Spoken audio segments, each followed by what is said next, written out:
What's up, guys? Welcome to another episode of UCBP Reacts. I'm joined today by Isaac Diaz from his bathroom and Andres, the Karate Kid, on YouTube. Thank you so much for joining us again. He's joined us last time for our pre-show for UFC 282, but today we're breaking down UFC 282 post-show. And Andre, you were lucky enough to watch the fights live and also break them down in your channel on the live stream. Thank you for that. I joined in for a little bit and stuff, but then I actually went to watch the highlights. And Isaac, I think you also watched the highlights? Yes. So, Andre, we're going to lean heavily on you on what you thought of all the disaster and the non-disasters of UFC 282. But first, I want to say thank you so much for subscribing. If you guys, please hit that like button. Please also subscribe to our channel and leave a comment, guys. If you want to watch even more content on MMA and boxing, go to Andres the Karate Kid on YouTube. Wow. So, guys, we're going to start off with the controversial fight. We're going to have to do it. So, Paddy the Baddy Pimblett versus Jared Gordon. Paddy wins decision in a very controversial unanimous decision. Here I have the scorecards just to read it out loud. Doug Crosby had it 29-28, 10-9 in the first round, 10-9 in the second, and 9-10 on the third round. Chris Lee had it 9-10 for the first round, 10-9 for the second round, 10-9 on the third round. Ron McCarthy had it 10-9, 10-9, and 9-10. So, what did you guys think about the fight itself? What do you guys think? Who do you guys think won? And then we can talk about the actions after with the Joe Rogan speech and everything. I'm gonna go to you first, Andre. What did you think? I feel like the only round you could really argue with for Paddy would be round two because he landed a lot more. He had a little bit of more of the transitions on the bottom.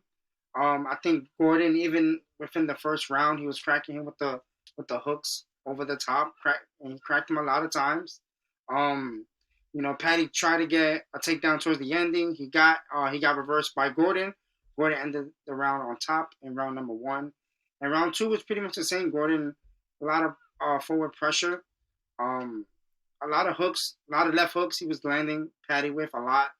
Paddy did well with the striking. He did a better round adjusting to Gordon a little bit in the second. The third round was pretty much Gordon's round.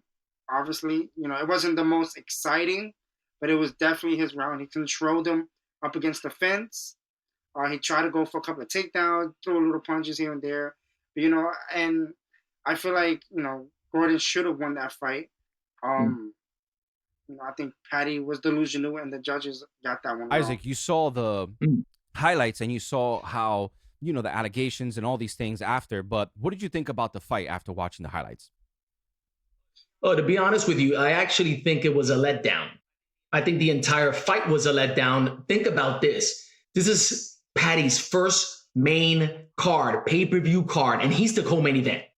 He's talking about knocking people out. And I know in my previous video, I wanted him to be a Mystic Mac, but I think we found out that he doesn't have Mystic Mac's left hand power. I thought he would be stronger. And to be honest with you, I actually thought he would finish Gordon. But what I'm seeing is that even in the fight, he was taking Gordon's punches, but he has no power in those hands. Look, I'm sorry. I look at Gordon. Yeah, maybe the dude got a big head. And, the dude probably has a big old chin. But let me tell you something. He was taking everything and the kitchen sink from Paddy. And let me tell you something. He couldn't finish them. He was a soldier. And one thing about Gordon that I like, his forward pressure. It almost felt as if he was controlling the fight. He was controlling the pace of the fight. And the way that he fought was beautifully. I actually feel it was a robbery. And, we were just talking about how Gordon, after the fight, goes out and tells Paddy in the back, hey, man, I beat you. And I agree with that. Gordon should have been awarded the W that night. Andre, so what do you think about Paddy Pimblett's power here? I know Isaac just mentioned about his power. What did you think about that? I mean, he doesn't have crazy power. He's a good wrestler. I give him that. There's still a lot of, in order for him to be the next Conor McGregor, some people put him as. He has to. There's still holes in his game. You know, his chin was all up in the air, and that's a big problem. Gordon doesn't have the knockout power, obviously, but you know he did hit him a lot with that left hook. And if Patty was to fight like the Gaethjes, the Chandler, even Oliveira, and Oliveira was a great jiu-jitsu practitioner. His the champion, guys that can really crack, like he will have a hard time with them, especially in the grappling department. Even if Charles Oliveira doesn't have the best power, but the grappling wise, I think definitely he will put Patty on notice. And for Patty not really taking the win gracefully, even puts more like a stinger on him, you know, because I like his thing, the stuff that he brings when it comes to promoting. But the problem that I have was just the way he took it. You know, he definitely lost, you know, and now he gets a ranked opponent that, and hopefully gets his right, you know, bell ring because Jared Gordon isn't ranked a ranked fighter. So I'm glad you mentioned about the you know, the aftermath of it all, because so you both agree that you know, Paddy Pimblett lost that fight. It's kind of wild to me that after watching the highlights and all, and then hearing everything, and then hearing Andre's thoughts on it, that it was still a unanimous decision instead of a split decision, right? So I wouldn't even be sorry to cut you off. I wouldn't even be mad if it was a split decision. I would still be like, that's wrong. But so I wouldn't even be mad. But for a unanimous unanimous decision, you're out of your mind. I read the scorecards and stuff, but there's also more controversy even happening within the judging of that. So if you didn't know, one of the judges here, who's under fire actually, Douglas Crosby, and I'm getting this news from MMAnews.com, and it reads that Douglas scorecards from last weekend's UFC 282 and Bellator 289 results, and the MMA judge receiving quite a bit of attention online. So if you didn't know, he actually was a judge in UFC Bellator 289, which happened literally 24 hours before UFC 282 took place. So on Friday, it features a semifinal fight for the promotion's bantamweight tournament, in addition to a bout for the women's flyweight belt. So the card's main event saw Raufeon Stotts retain his bantamweight title via split decision in a competitive bout with Danny Sabatello. But most of the talk about the fight wasn't really about the fight. It was focused on the fact that the dissenting scorecard from Crosby was 50-45 in favor of the Italian gangster. So from MMADecisions.com, they tweeted saying that the 50-45 Sabatello scorecard in last night's Bellator main event was the very first 50-45 scorecard in favor of the loser ever recorded in their database. So, which seems pretty wild, pretty speculative in terms of like, what the heck is that judge looking at? What fight is he looking at, right? And so he goes in, that fight happens in Connecticut. Now this man flies to, you know, to Vegas, to the T-Mobile Arena, and he's now a judge for all these fights, right? In these fights at UFC 282, and his scorecard looks like it was written by a child. And so now we're here looking at, like, did he have enough rest or whatever it is, you know, all these things, right? He's working a very high-profile fight, and then here we have a dissenting judge. Now, here are some allegations that I'm going to say to you. I've heard on Ariel Helwani's podcast, Douglas Crosby is pretty good friends with Dana. He wants to be in Dana's pockets, or, you know, I don't want to say pockets, but maybe in his good graces, right? And so his good graces, right? So there's no allegations on, you know, fixed fights or anything like that, but maybe he wants to be in good graces. And so he sees that this Paddy Pimblett character is being risen up into the ladder of stardom. And so they're saying, hey, you know what? I'm going to put this fight to be a unanimous decision towards Paddy Pimblett. Not saying anything, right? But with the allegations of fixed fights in the UFC being questioned, you know, the sport is being questioned right now in a big way. And it's for the first time we've seen this, right? Back in 2017, there was a fight that actually was a fixed fight, you know, and that man is in jail now, right? Back in the UFC. So this has been questioned again. Now, look, I don't know what that judge saw or whatever and stuff, but it remains a fact that none of these judges are getting into the limelight, right? And answering for these things, right? We see referees, for example, Steve Mazzagatti, Dana White hated this referee. He was like, this guy is going to get a fighter killed out there, right? He took him out. He said, hey, I don't want him in any UFC cards anymore. And what happened? They took him out. So anyway, you don't see him refereeing anymore at all. He was actually at UFC 282, though. I don't know what he was doing there. Maybe he was an official or something like that, but he was actually at UFC 282, if you didn't know, Steve Mazzagatti. But there has to be a time where these dinosaurs in these, because they're boxing rules. I don't know if you know this, but judging is boxing rules. These antiquated, prehistoric boxing rules into an MMA fight, which makes zero sense, right? How do you comply with damage being done? Like, that is so subjective. That is literally a rule in the judges' scorecards. They judge a fight by damage being done, right? Like physical damage or whatever and stuff. That is so subjective. A guy can look super beat up but still win the fight. You know what I mean? It just depends on how your body is. Like, look at who bleeds a lot, like Frankie Edgar or whatever. You cut him up once, you hit him once, he's cutting up, he's bleeding, and all these things, but he could still win fights. You know what I mean? Yeah, Nate Diaz as well. Nate Diaz, these guys that have a lot of mouths. Say that again, Andre. I said the Diaz brothers in general. Exactly. Anyway, that was my rant on it. What do you guys think? Isaac, I'll go to you first about this Douglas Crosby character, this judge. What do you think about judging in general in the UFC? Well, something fishy is going on. Something fishy is going on. I mean, even when you think about Paddy and the position that he's in, this would actually be in a way, an offense if he was not put as the winner. This is what I think happened, actually. He's sitting here, this judge is sitting there, and to be honest with you, I think Krause was right. There is some fixing going on that the judges are either in on it, or like you said, they're looking to be put in a position where Dana White is their little buddy and their little pal, right, and fall into good graces.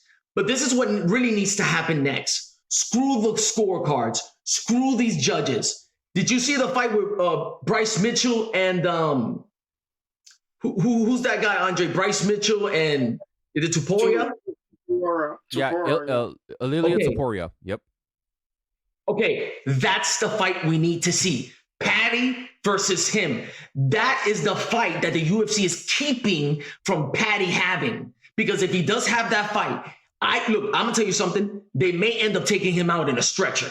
Bryce Mitchell took some of the hardest punches I've ever seen. This man has a head of stone because the punches that Tuporia was fishing out, they were clean, and not just clean. I would say even Mike Tyson-ish. Oof. So that's the next fight. Screw it. Throw it all away. I feel bad for Gordon. There's something fishy going on, but that's the next fight we need to see. And if it doesn't happen, we know the UFC is keeping fights from us, and they're fixing some of these fights and some of these opponents. There's something unfair going on. For sure, yeah. I think they're in two different weight classes, but they're still close in weight class that it could still happen, Yes. But absolutely, give him a ranked guy. Give him someone that he's going to have a fun time on the feet there. Andre, what do you think? Yeah, I think someone within the top 15. Yeah, for sure. I mean, they're gonna shoot him into the stratosphere if he beats somebody in the top 15. But at least if he fights somebody within the top 15, somebody good that's well balanced. Yeah, I think he can redeem himself a little sure. bit. But I think he's done a lot more damage than he did helping himself right now. Well, we're going to keep moving on here, and we're going to go to the main event of the evening for the light heavyweight title. So, as you know, Yuri Prochazka, he vacated the title because of a shoulder injury, and now, the two contestants are Jan Blachowicz versus Magomed Ankalaev, and it was a draw, ladies and gentlemen. Andre, I'm going to go to you first. You saw the fight. How did you score that? I gave it to Ankalaev just because the dominance he had, within round 4 and 5. 1, 2, and 3 up in the air, but I think Jan did a really good job in the beginning, to make Ankalaev change the game plan because he was getting outstruck and his legs were done, like practically done. He almost fell a couple of times from the leg kicks. From Jan, so Jan was doing damage when it comes to the legs. which obviously didn't mean nothing to the judges. Um, he struck him. Uncle Life had his moments as well within the striking, but when he changed the plan to, all right, I'm gonna go back to my wrestling roots. That's when the fight changed. Jan Blachowicz is not known for having the greatest takedown defense or the greatest, getting off of his back. He's on the ground, so it's kind of hard to, that would have been the easiest route for Uncle Life. He probably would have got a finish. He would have done it earlier. For sure. Isaac, moving forward, what do you think? How did you see the fight, and what did you think were the strongest points of the fights in terms of going for one or the other? Well, Ankalaev. I feel Ankalaev won. I think one of the biggest things about this fight is that Dana White goes on the presser and says this fight was boring. I'll tell you this. That is a disrespect to the fighters. 100%. These people are putting their lives on the line to entertain you, Caesar. To entertain you, Caesar. Seriously, these are gladiators. And you have the right you just sit there and you have the goal to say, boring fight. Yeah. These men put their lives on the line for you and your business. That is disrespectful. Ankalaev, I believe, won the fight. But it becomes a draw, right? Which is another judging mistake, I believe. Yeah. It should have gone to Ankalaev. It should have not been a draw. For sure. Let's keep it real. Sure, yeah, at least a closer split decision. Yes, absolutely. It could have gone split. I would have been fine with that as a fan. Yeah. But listen, the fight didn't go as expected. I thought it was going to be a fire burner.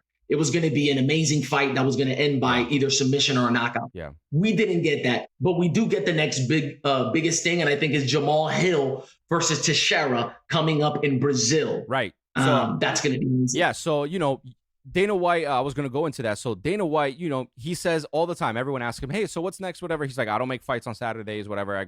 We have a meeting on Tuesday, and that's when we make the fights or whatever. But he literally made the fight on a Saturday. And the next fight for UFC is going to be Glover Teixeira versus Jamal Hill for the vacant UFC light heavyweight title. You know what? I kind of miss John Jones. Even with all his picograms, he still kept that division together. You know what I mean? So we need picogram John Jones back here because, my goodness, this title it's so far gone. It's so watered down. You can say all these things about, the light heavyweight championship and stuff, which was one of my favorite ones growing up. Like you had the likes of Tito Ortiz. You had the, the Iceman. You had Chuck Liddell, Lyoto Machida, Shogun Hua. Now it's like, who's the champion? You know what I mean? Who do you really see as a champion here and stuff? It's just so confusing. I think that they're just trying to have a title holder and keep it there. Once in a lifetime, this was the best UFC title to have and most exciting to me, at least. But now it's just kind of like, it's kind of watered down. It seems more like a joke to me. Right. It's almost like having the hardcore title in the WWF. Yeah, exactly. Yes, exactly. Guys, any final thoughts on UFC 282? We saw the whole thing with Joe Rogan when he saw his face literally visibly look like, what? Like, how is that a unanimous decision, and how did that go for Paddy Pimblett, who apparently, Paddy Pimblett did not like that in the post press conference speech with Joe. He said something about a-holes and stuff, that they can kiss it and all these things and stuff, but he's not winning any fans with this. In my thing, UFC 282 was a great card. Those were literally the two fights that were like, what is happening and stuff. But those are the two fights that people remember most. Any controversy that's going to happen, people are going to remember that. So, finishes. I'm sorry, say that again. There were definitely more finishes. 100%, yeah, which everyone wants to see. Isaac, what did you think? Final thoughts. It was a pretty good card. I'm sad that actually was the outcome. But you know what? Some way, somehow, the UFC knows how to shake things up. Some way, somehow, that division is going to take, it's going to take color. It's going to come together. And I believe we're going to find a dominant champion very soon. And I would like to see if this guy continues to judge, if this judge continues to make outlandish calls. I would hate to see a great champion lose his title because of this man's erroneous, crazy judging skills. 100%. Andre, what did you think? I thought the pay per view was. I mean, the card itself and even the beginning pay per view fights were great. But like you said, the ending ones are the one that count the most. And I mean, at least for all the people who got stoppages, Dana White was in a Christmas mood and gave everybody a bonus, a $50 bonus to everybody. Right. So at least for those, the winners and the people who got stoppages got $50,000 extra. That's right. Well, guys, I'm gonna hit you with one news that just came in. Breaking news: Stephen Thompson on his I think Twitch account said Kamaru Usman possibly out of trilogy fight with Leon Edwards due to hand injury. Oh, And they're looking at none other than Street Jesus himself, Jorge Masvidal, to take the mantle in the middleweight championship. What do you guys think about that? yeah. I got Leon Edwards. What about? I got Colby Covington. That's who should be fighting for the title, not Masvidal. Masvidal, you just came from an embarrassing loss. You were almost beaten to a pulp. You couldn't even breathe at the end of that fight, and Colby was cool as a cucumber. So Colby should be fighting Leon if anything happens. Masvidal, we're done. We're done with you. You're not exciting at all. Yeah, the reason why Covington ain't getting nothing because ain't nobody want to watch him wrestle. Yeah. I'm trying to. Well, guys, thank you so much for joining us today on this episode of UCBP Reacts, where we broke down UFC 282. Guys, don't forget to like, subscribe, hit that notification bell to know when we put up new videos, and don't forget to subscribe to my boy, Andre, the Karate Kid, on YouTube, where he breaks down fights, pre and post shows, and as well, you can catch him on live streams. Isaac Diaz, Andre, thank you so much for joining me, and I'll see you next time. Peace.